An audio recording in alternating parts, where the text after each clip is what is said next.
अहोई अष्टमी की व्रत कथा। प्राचीन समय में एक साहूकार था जिसके 7 बेटे और 7 बहुएं थीं। साहूकार की एक बेटी भी थी जो दीपावली में ससुराल से मायके आई थी। दीपावली पर घर को लीपने के लिए 7 बहुएं मिट्टी लाने जंगल में गईं तो ननद भी उनके साथ चली गई। साहूकार की बेटी जहाँ मिट्टी काट रही थी उस स्थान पर स्याहू मतलब साही अपने 7 बेटों के साथ रहती थी। मिट्टी काटते हुए गलती से साहूकार की बेटी की खुरपी की चोट से स्याहू का एक बच्चा मर गया।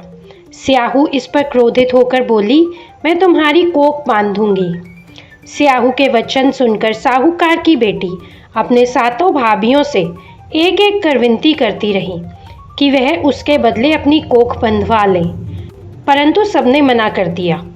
सबसे छोटी भाभी ननद के बदले अपनी कोख बंधवाने के लिए तैयार हो जाती है।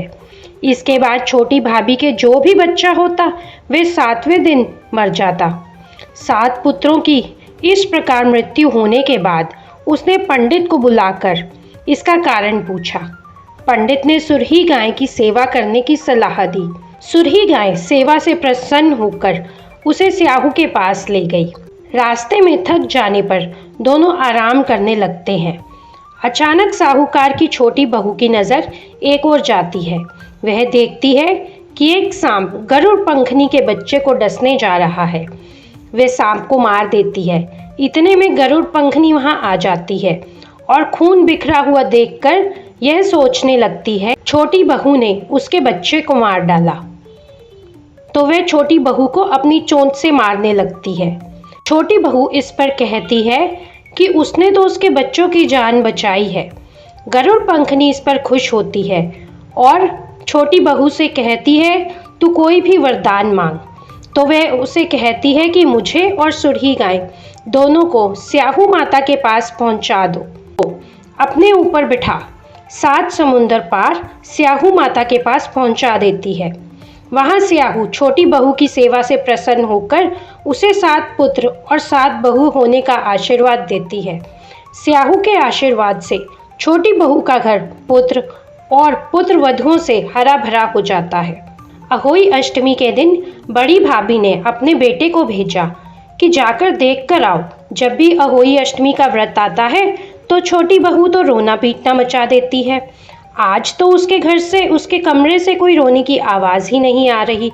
तुम जाकर देख कर आओ।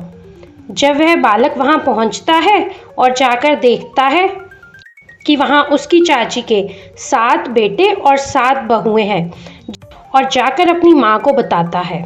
फिर उसकी माँ छोटी बहू के पास आती है और इन सब का कारण पूछती है तो छोटी बहू उसे सब कुछ बता देती है कि कैसे उसने सुरही गाय की सेवा की। फिर सुरही गाय उसे स्याहू माता के पास ले गई। स्याहू माता की कृपा से उसकी बंधी हुई कोख खुल गई और उसे 7 पुत्र और 7 बहुओं का स्याहू माता ने आशीर्वाद दिया। जैसे स्याहू माता ने छोटी बहू पर अपनी कृपा बनाई, वैसे ही सब स्त्रियों पर अपनी कृपा बनाए रखे। अहोई माता की जय। स्याहू माता की जय।